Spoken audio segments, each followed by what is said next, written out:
దినవృత్తాంతములు 2వ గ్రంథము 30వ అధ్యాయము. మరియు హిజ్కియా ఇశ్రాయేలీల దేవుడైన యెహోవాకు పస్కా పండుగ ఆచరించుటకై యెరూషలేములోనున్న యెహోవా మందిరమునకు రావలసినదని ఇశ్రాయేలు వారికందరికిని యూదా వారికందరికిని వర్తమానములను ఎఫ్రాయిమీయులకును మనష్షే వారికిని పత్రికలను పంపెను. సేవకు చాలినంత మంది యాజకులు తమను తాము ప్రతిష్ఠించుకొనకుండుట చేతను జనులు యెరూషలేములో కూడుకొనకుండుట చేతను మొదటి నెలయందు పస్కా పండుగ జరగకపోగా రాజును అతని అధిపతులను యెరూషలేములోనున్న సమాజపు వారందరూ దానిని 2వ నెలలో ఆచరింపవలెనని యోచన చేసిరి. ఈ సంగతి రాజుకును సమాజపు వారికందరికిని అనుకూలమాయెను.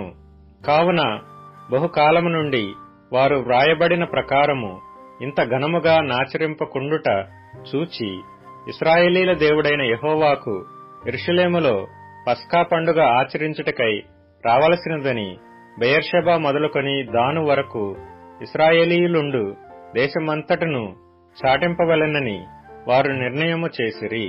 కావున అంచెవాండ్రు రాజునొద్దను అతని అధిపతుల యొద్దను తాకీదులు తీసుకొని యూదా ఇశ్రాయేలు దేశములందంతటా సంచరించి రాజాజ్ఞను ఇలాగు ప్రచురము చేసిరి. ఇశ్రాయేలు వారలారా, అబ్రాహాము ఇస్సాకు ఇశ్రాయేలుల దేవుడైన యెహోవా వైపు తిరుగుడి. మీరు తిరిగిన ఎడల మీలో అష్షూరు రాజుల చేతిలో నుండి తప్పించుకొని శేషించిన వారి వైపు ఆయన తిరుగును. తమ పితరుల దేవుడైన యెహోవా ఎడల ద్రోహముగా ప్రవర్తించిన మీ పితరుల వలెను మీ సహోదరుల వలెను మీరు ప్రవర్తింపకుడి. వారి ప్రవర్తన ఎట్టిదో మీకు అగపరచవలెనని ఆయన వారిని వినాశనమునకు అప్పగించెను. మీ పితరుల వలె మీరు అవిధేయులుగాక యెహోవాకు లోబడి ఆయన శాశ్వతముగా పరిశుద్ధపరిచిన ఆయన పరిశుద్ధ మందిరములో ప్రవేశించి మీ దేవుడైన యెహోవా మహోగ్రత మీ మీద నుండి తొలగిపోవునట్లు ఆయనను సేవించుడి. మీరు యెహోవా వైపు తిరిగిన ఎడల మీ సహోదరుల ఎడలను మీ పిల్లల ఎడలను చెర తీసుకొని పోయిన వారికి కనికరము పుట్టును. వారు ఈ దేశమునకు తిరిగి వచ్చెదరు. మీ దేవుడైన యెహోవా కరుణా కటాక్షములు గలవాడు గనుక మీరు ఆయన వైపు తిరిగిన ఎడల ఆయన మీ యందు ప్రసన్నుడగును.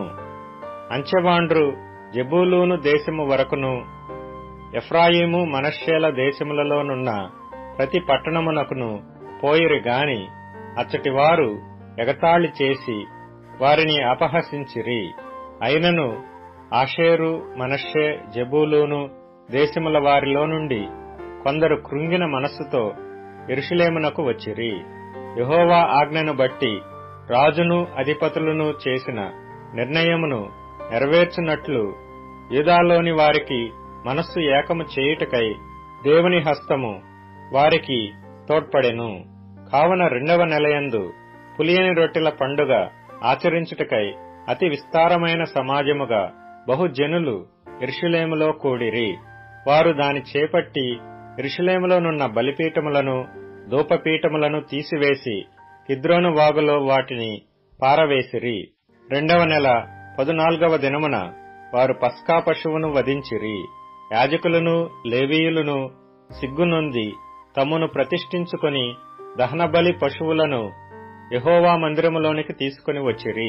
దైవజనుడైన మోషే నియమించిన ధర్మశాస్త్రములోని విధిని బట్టి వారు తమ స్థలమందు నిలువబడగా యాజకులు లేవీయుల చేతిలో నుండి రక్తమును తీసుకుని దానిని ప్రోక్షించిరి. సమాజకులలో తమను ప్రతిష్ఠించుకొనని వారనేకులుండుట చేత యెహోవాకు వాటిని ప్రతిష్ఠించుటకై ప్రతిష్ఠించుకొనని ప్రతివాని నిమిత్తము పస్కా పశువులను వధించు పని లేవీయులకు అప్పగింపబడెను. ఎఫ్రాయిము మనష్షే ఇస్సాకారు జెబూలూను దేశముల నుండి వచ్చిన జనులలో చాలామంది తమను తాము ప్రతిష్ఠించుకొనకయే విధి విరుద్ధముగా పస్కాను భుజింపగా హిజ్కియా పరిశుద్ధ స్థలము యొక్క శుద్ధీకరణము చొప్పున తన్ను పవిత్రపరచుకొనకయే తన పితరుల దేవుడైన యెహోవాను ఆశ్రయింప మనస్సు నిలుపుకొనిన ప్రతి వాని నిమిత్తము దయగల యెహోవా ప్రాయశ్చిత్తము చేయునుగాక అని ప్రార్థింపగా యెహోవా హిజ్కియా చేసిన ప్రార్థన అంగీకరించి జనులను స్వస్థపరచెను. యెరూషలేములోనున్న ఇశ్రాయేలు వారు బహు సంతోషభరితులై పులియని రొట్టెల పండుగను 7 దినములు ఆచరించిరి. లేవీయులను యాజకులను యెహోవాను గనపరచుచు గొప్ప నాదము గల వాద్యములతోనూ ప్రతి దినము ఆయనను స్తుతించుచూ ఉండిరి. యెహోవా సేవయందు మంచి నేర్పరులైన లేవీయులందరితో హిజ్కియా ప్రీతిగా మాట్లాడెను. వారు సమాధాన బలులు అర్పించుచు తమ పితరుల దేవుడైన యెహోవా దేవుడని చెప్పుకొనుచు 7 దినములు పండుగ ఆచరించిరి. యూదారాజైన హిజ్కియా సమాజపు వారికి బలి అర్పణల నిమిత్తము 1000 కోడెలను 7,000 గొర్రెలనిచ్చుటయు, అధిపతులు 1000 కోడెలను 10,000 గొర్రెలనిచ్చుటయు, బహుమంది యాజకులు తమను తాము ప్రతిష్ఠించుకొనుటయు సమాజపు వారందరూ చూచినప్పుడు మరి 7 దినములు పండుగ ఆచరింపవలెనని యోచన చేసుకొని మరి 7 దినములు సంతోషముగా దాని ఆచరించిరి.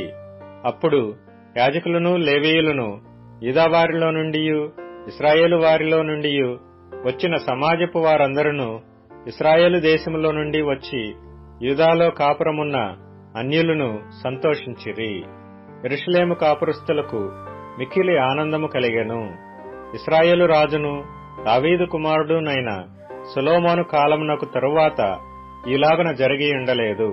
అప్పుడు లేవీయులైన యాజకులు లేచి జనులను దీవింపగా వారి మాటలు వినబడెను. వారి ప్రార్థన ఆకాశముననున్న పరిశుద్ధ నివాసమునకు చేరెను.